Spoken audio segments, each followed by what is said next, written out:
Olá, eu sou o Dr. Enoch e hoje vamos falar a respeito de uma subespecialidade que eu fiz, cirurgia refrativa.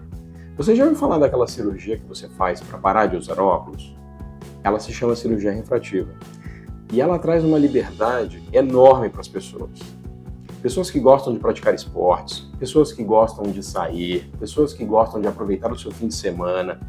Imagine você sem óculos, sem necessidade de se preocupar com isso durante o seu dia a dia.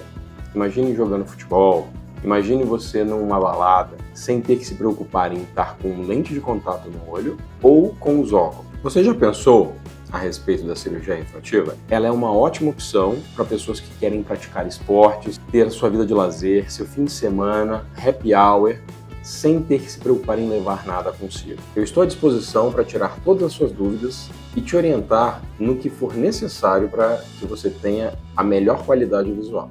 Até breve!